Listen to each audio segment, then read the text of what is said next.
Hi, I'm Dan Robinson with the Great Lakes Spirituality Project, and I am very happy to be talking with Reverend Terry Gallagher today. Welcome, Reverend Gallagher. Hi, Dan. Really glad that you're here today and that we get the chance to have a conversation. Reverend Gallagher is an ordained minister in the United Church of Christ. Educated originally as an engineer, he worked for 30 years as an industrial manufacturing executive before he felt called to ministry. In response to the escalating global crisis of unsustainable economics and ecological destruction, Reverend Gallagher has focused his ministry on providing faith-based ecological justice education, advocacy, and action. So when we were getting ready for the conversation today, Reverend Gallagher, you said you'd like to focus on what you call a tale of three rivers, the Cuyahoga, Detroit, and Fox rivers. And from what I understand, each of these three rivers has had a place in your life. So let's start there. What's been your personal connection to them?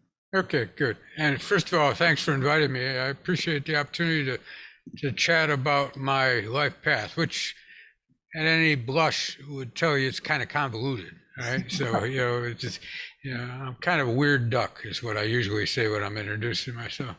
And so it all starts really, and I was born and raised in the city of Cleveland, that city on the mistake of a lake, right, is what they used to call it. I grew it up there in very heavy industrial times. And so the city of Cleveland itself and the surrounding areas and the waterways and the air itself were heavily influenced by the heavy industry that was based in the city of Cleveland, both the heavy steel industries, as well as they were known as the fastener capital of the world at the time. Anywhere in the country, they made the fasteners for the screws, the bolts, the nuts, that kind of thing. And I remember in growing up, my mother, like all the neighborhood women, would use the clothesline for drying clothes on a good day.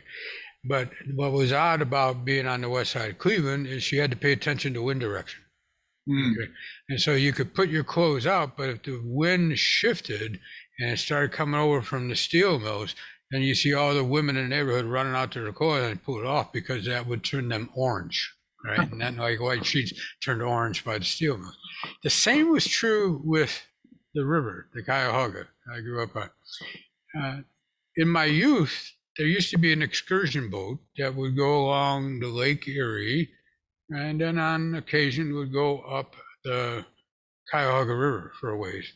It was called the Good Times. In fact, it was called the Good Times 2. It had been in service so long there was now a subsequent boat. And I remember as a youth going out on that a number of times.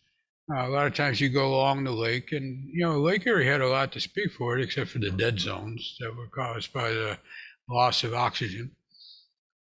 But on occasion, they would take you up in the Cuyahoga River, which fed into Lake Erie. And if they would go so far up the Cuyahoga River, which really wasn't that far, they would pass some heavy industries, including a heavy inorganic chemical plant that, if the wind was right, would send everybody to the guardrails puking over the side of the boat because they made sulfurous chemicals. And so that sulfur unscrubbed would be enough to cause it. So what always struck me as funny is people be willing to pay money to get sick. This is along the way, the Cuyahoga River had deteriorated to the point that it actually caught on fire several times.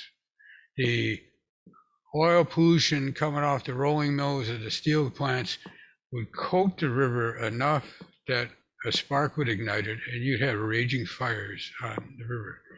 And you would think, looking at it, that there was no hope for that river ever. No hope for that river ever. It was just kind of accepted. That was just the way things are. If you wanted to have a prosperous society, well, then you had to have this heavy industry.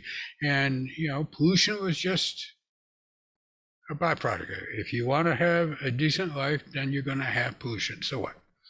In fact, at the time, it was not unusual for the paint of cars to peel off because the rain was acidic.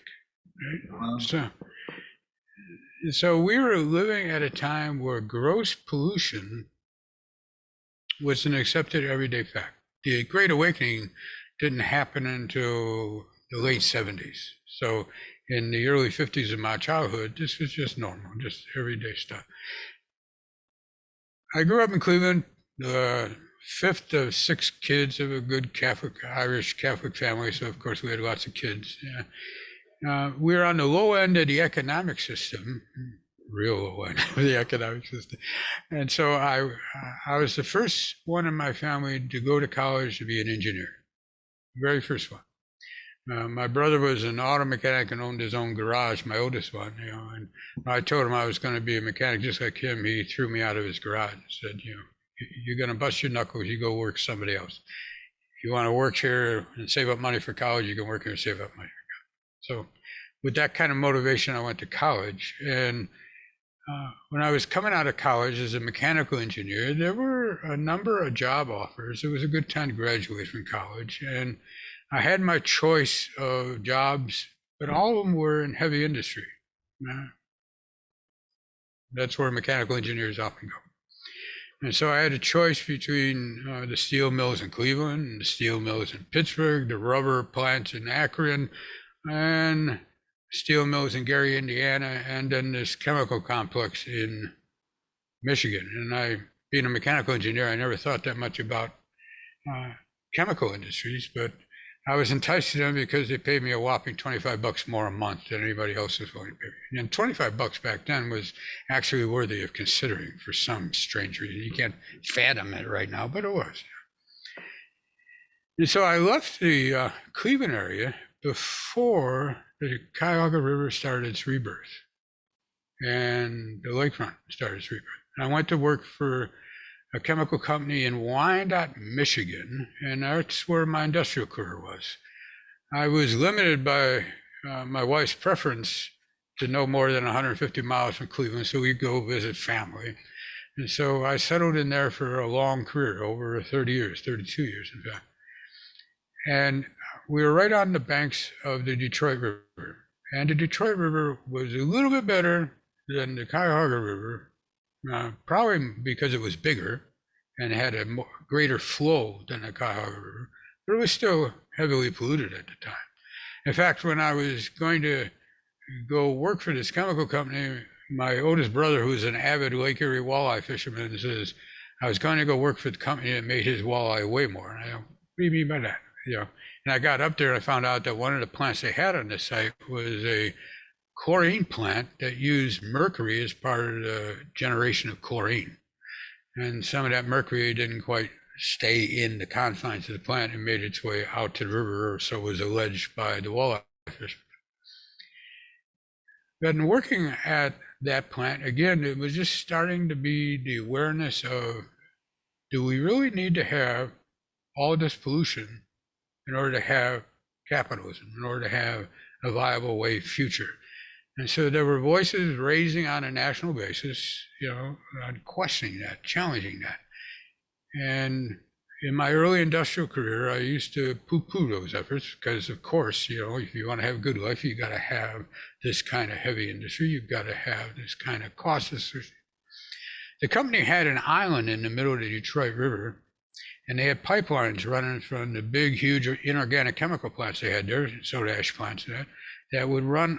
And these pipelines laid on the bed of the river up into the island and waste settling beds. And so these were carbonate chloride pipelines, and they would settle over in these ponds, and you get a clear effluent going out rather than the white that came there. The white would just form all in the ponds that were there.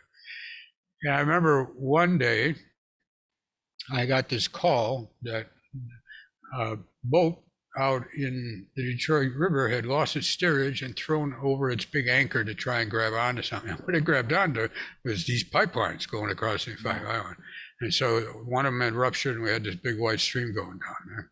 And so in trying to patch these things together, we brought in divers. And the Detroit River was such that a regular scuba outfit wasn't sufficient. You couldn't see, you couldn't really feel. And so they'd have to wear hard hats, just like they were in the deep sea divings, with the big hard hat. And so you have lights and you have gloves, and you go down there and you try and feel along the pipeline and try and fix what it was. And ultimately, we had to replace those pipelines. But it raised the question, very active at the time, is this a risk worth having? Should this process be allowed to continue? And across industry, the Environmental Protection Department, in response to the clean water and clean air laws that were being passed, started to come down with regulations. Right? And as a young engineer at the time, not very savvy about ethical living at the time, I used to question these. And I used to say they were full employment acts for lawyers, because it was mostly about legal haggling. You'd have all that going on. But eventually, we realized if we are going to continue in business, we had to improve how we operated the plants. Now, some of the plants couldn't make that. They just simply had to be shut down because they were no longer tolerable in a society that questioned the environmental cost of a manufacturing thing.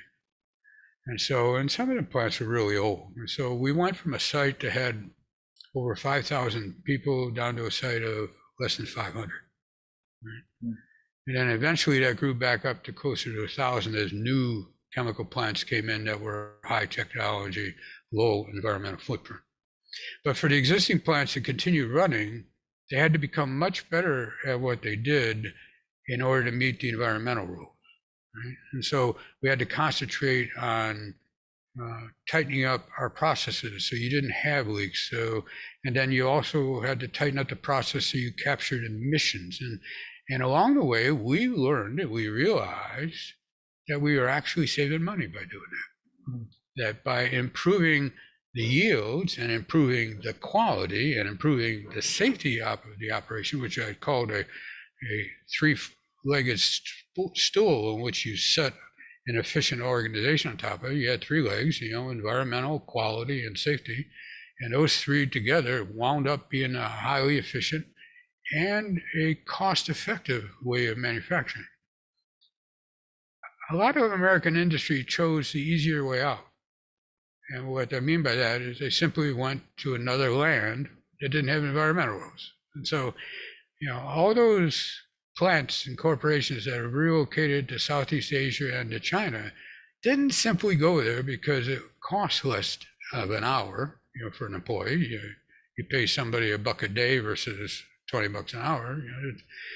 But it had more to do with there was no check on what they did. There was no longer a requirement to pay attention to what your pollution was doing.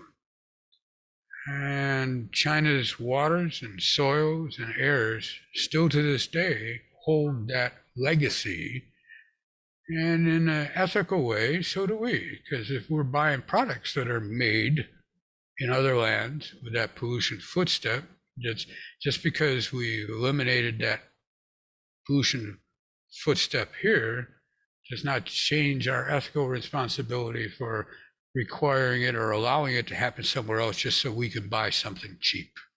All right. In the last part of my career, I became more and more focused on the ethical cost of doing business right.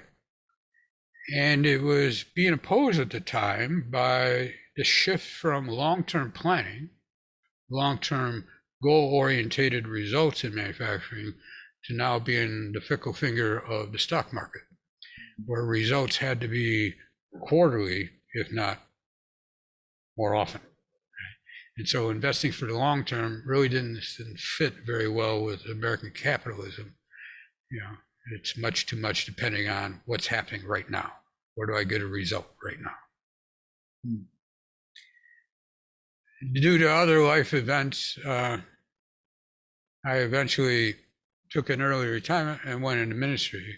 But the Detroit River at that time was changing.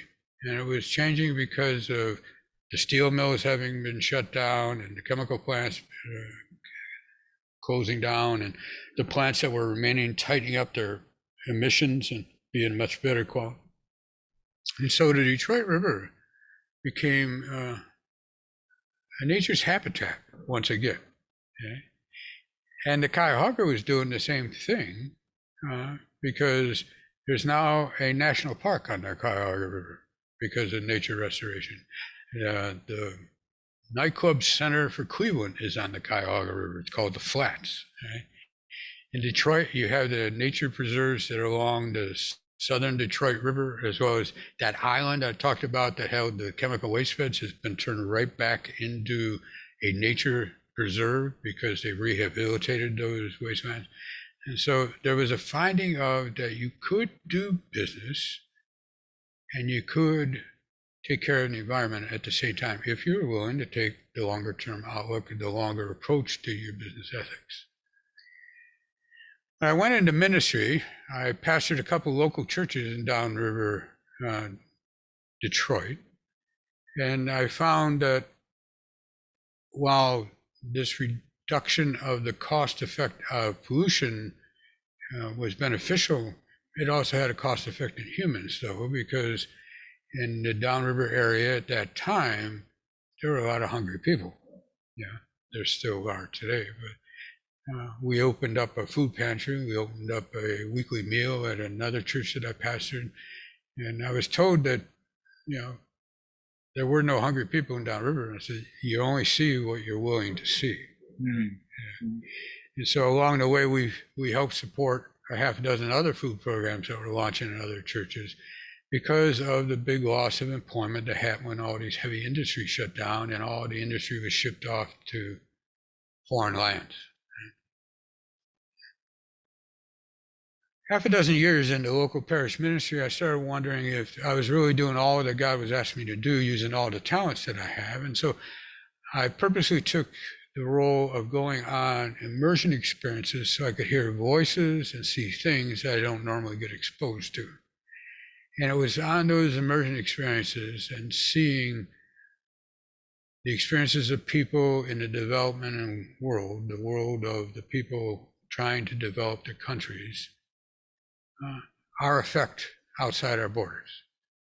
And so in Israel and Palestine, I saw the effect of what's it like to live with the threat of violence every day of your life. Along the Mexican border in our free trade zones, I saw the cost to the people and to the land of putting unregulated businesses in that free trade zone and the cost that the people bore just so that we could have cheap TV and cheap appliances.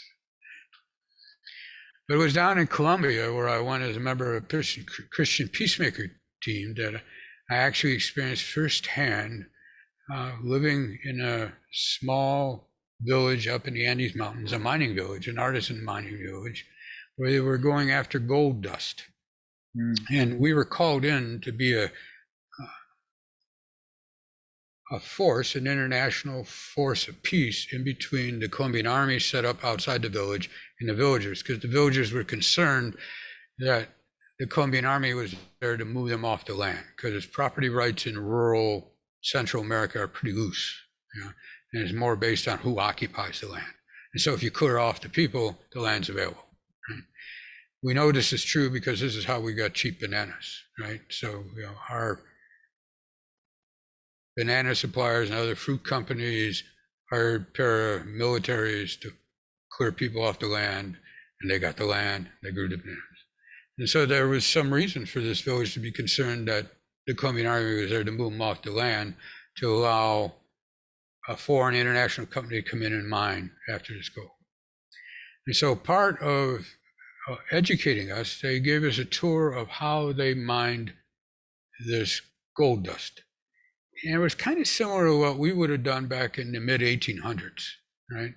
And so the gold dust that they were after was kind of like sand scattered in dirt. And what was required, and it was all manual labor or with mule, is you dig out great amounts of dirt, and then you grind it with mercury, and the mercury has an attraction to the gold dust, which pulls it out of the dirt and makes it into lumps. Right? You then wash, so you wash away as much of the dirt you can, but you're also washing away mercury. So now we're back to mercury pollution of water systems, right? And then you take these filtered bags of the lumps and you throw them in a little baby blast furnace they have, and you shoot off into the atmosphere the other parts of the mercury and the other contaminants, and you use some solvent to clean it up.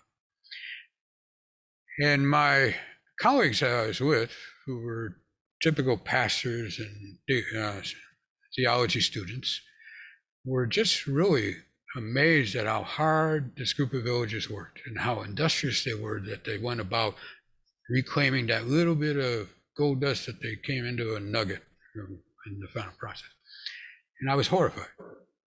I was absolutely horrified, because as an industrial chemical plant manager, hazardous plant manager, I knew what they were exposing themselves to. But I made a point of when I went on these emergency experiences, I would listen.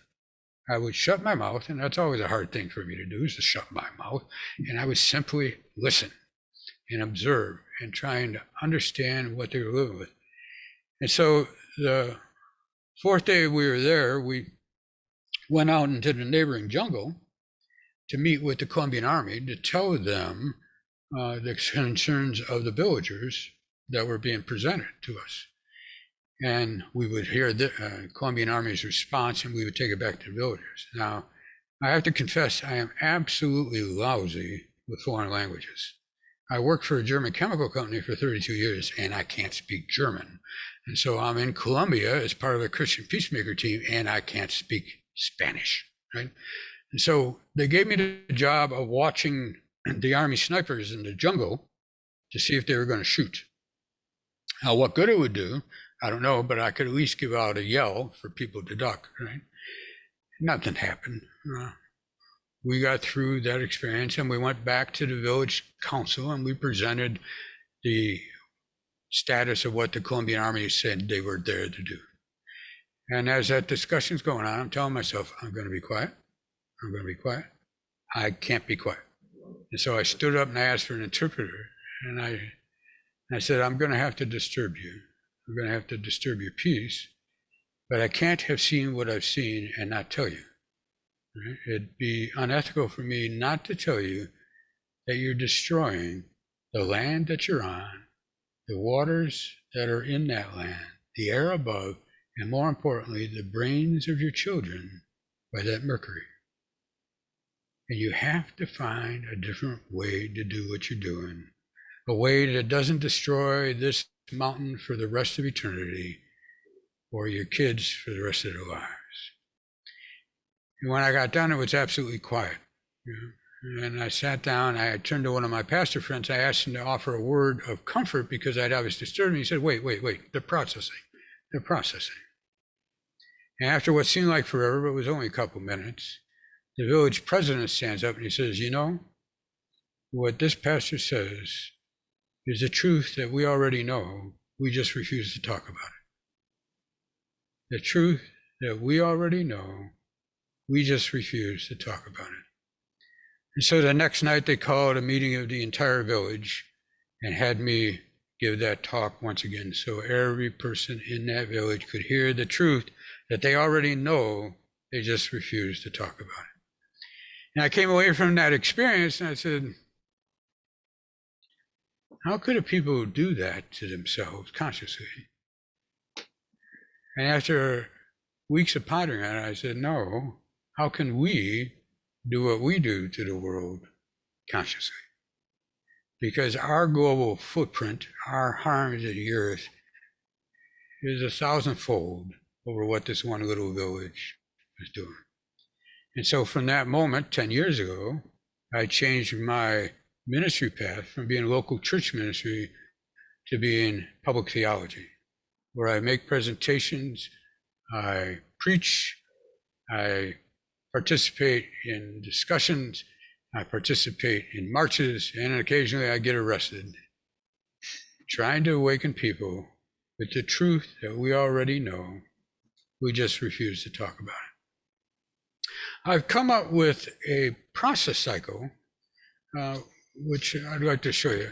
I don't know if you can see it, but if your goal is climate justice or ecological justice or environmental justice or whatever it might be, there's a process cycle that I've developed that is, I think, really important. The first step is educate. You can't do anything until you understand at some level what you're dealing with. And this next step of the process is to communicate. And the third step of the process is to cooperate, because this is not one individual. It's going to take all of us to it. But the fourth step is rejuvenate. Right? And what do I mean by that? Well, we're going to go around this process cycle and keep on going. And we're going to do it at different levels, and we're going to go deeper and richer and more fulfilling as we educate. And then eventually we get to where we're educating others as we communicate, and we're going to get to past communicating with just our next door neighbor, but communicating to other groups and cooperate. We're going to cooperate on different levels, from local to regional to state to national. You know? But rejuvenate. We absolutely need to rejuvenate. And so that's where we get back to the three rivers. Right?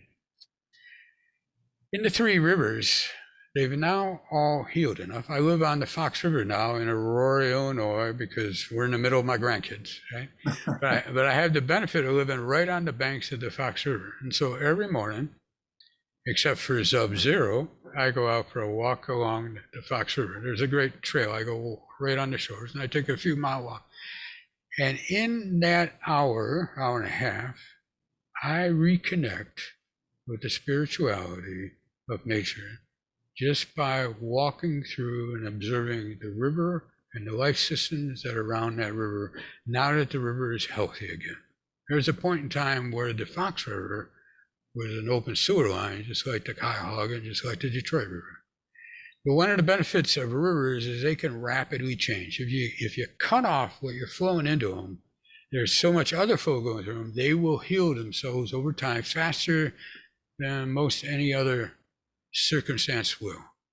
And so they're kind of like the first warning signs. If you see a river getting bad, you can understand that the rest, all the systems that are connected to the river, are degrading at the same time. They might not be as obvious, but the rivers. But also, if you start to see the rivers start to clean up, start to heal, you start seeing life systems. In fact, the other day along the Fox River, I saw my first bald eagle of the winter, which is always neat. When you start to see the life systems, then you can see that there is hope. We can change how we go about this life. The question is, what has to happen before we're willing to do that? What has to happen before it's not sufficient to tell heavy industry, you go to Asia and do what you want to do just so I get the products cheap? What has to happen before we say, hey, there's a cost with that? There's been start of an awakening, right? There's start of an awakening. There's a realizing that the Earth's in deep trouble right now because of our behavior, because of our overconsumption, because of our overpopulation, because of our excessive pollution.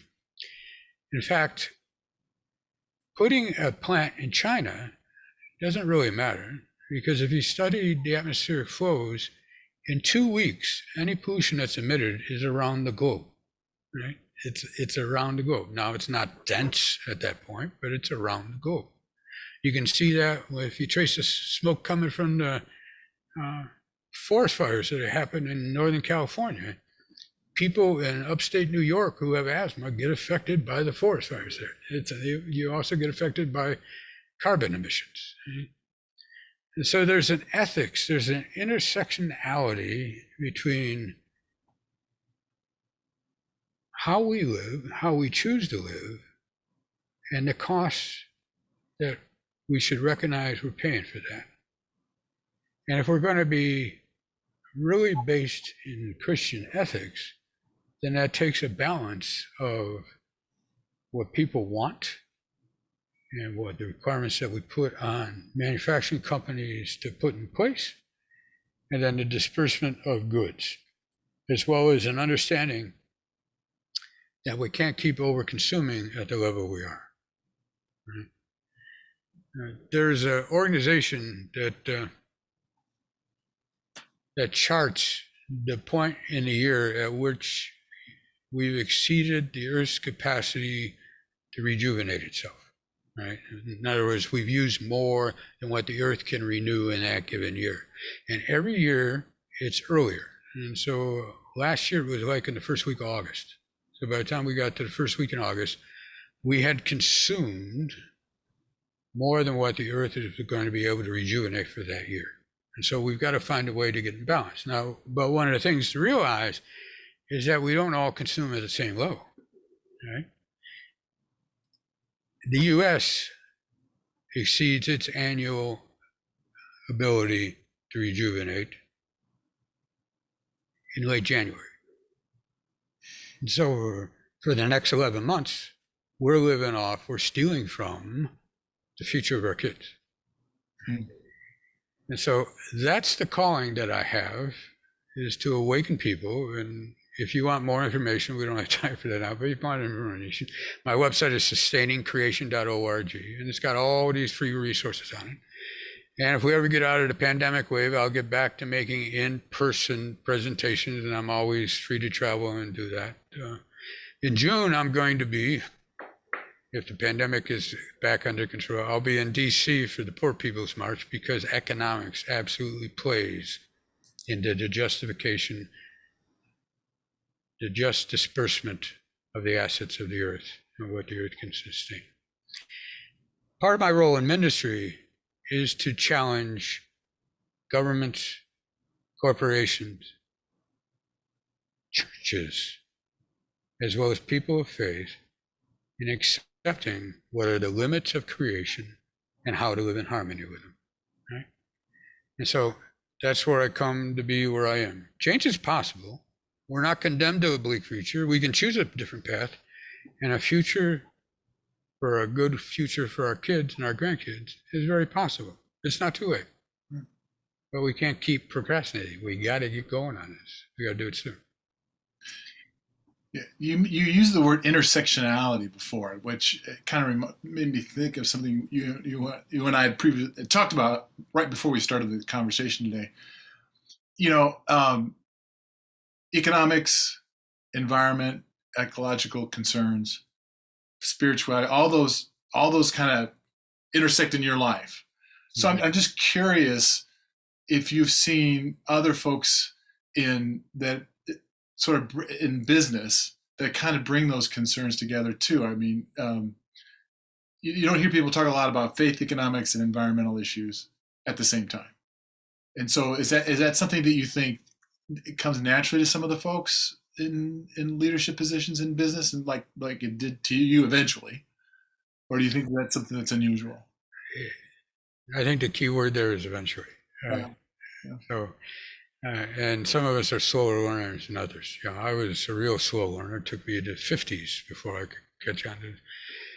Part of it is the pressure for short-term results, right? And so if all your focus is this day, this week, this month, this quarter, is really hard, really difficult to see a return on doing it different. Okay. And so the focus needs to shift to, the accountability needs to shift to the challenge of having more than simply the cash flow of this quarter as your only result. Right? There has to be a scorecard, a report card, an assessment rating corporations as to how well they live up to it. And there are movements to it. There are green business ethic groups that are doing that. But one of the first things to do is to put the financing, the stock market, the corporations on notice that the investments have to be green. And so 7 years ago, I divested all my retirement into sustainable funds so that none of them are with corporations that are producing a carbon footprint that exceeds what's allowable in a balance of the earth. There's a major global challenge emitted by some of the green groups, such as 350.org, which is causing a divestment to happen. They've caused colleges and universities to divest their funds from fossil fuel, as they've called corporations to do the same. There are a growing number of movements for it. But if you listen to little Greta Thunberg and her deep affront of what is true and what isn't true, she'll tell you right now the global world leaders are still pretty much just blah, blah, blah. They say the things without requiring the action. I have a lot of hope that our young people will cause an awakening in us. That's not who's going to change it. They're just going to make it painful enough so that people my age and your age can make the systems change, because we're still of the age that are in power, right? Look at who's in power on a national basis, and most of them look like me, old gray-haired white men, right? And not so much hair there. But the youth will cause us the discomfort. I remember, this is going to sound really, really foolish, it'll date me, but when seatbelt laws came into effect, I resisted wearing a seatbelt. Just stubborn, bullheaded, right? I'd gone through 30 years of my life without wearing a seatbelt. Why did I need to wear a seatbelt now that the rules were coming? And my wife, Gloria at the time, very effectively used the kids to change that. So every time the kids would get in the car with me, they would ask their mother, why is it Daddy doesn't need to wear a seatbelt, but we all got it, you know? And you just keep up that pressure, and eventually it wasn't worth the hassle. I started wearing a seatbelt, you know? And once I started doing that, eventually I got to the point where, well, it's no longer even a conscious thought. It's a no-brainer. You just do that, right? The climate strikes, the climate school strikes that are happening, the protests that are happening, the arising that's happening, that's going to cause us to wonder at a bigger and bigger level if we don't need to change our priorities and take action, to reconnect with the natural systems, which were what God intended to be self-sustaining, right? And it's possible. We can do it. It's just a huge hill to climb right now. Sure, sure.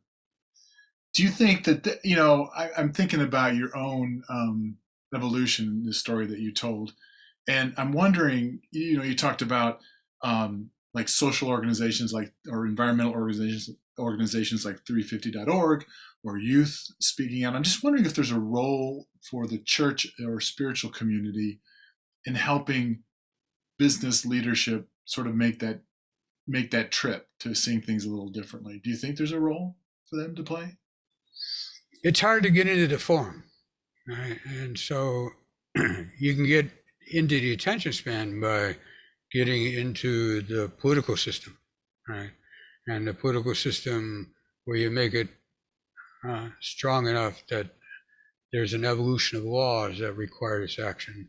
And then there's a motivation for business leaders to get into dialogue with you.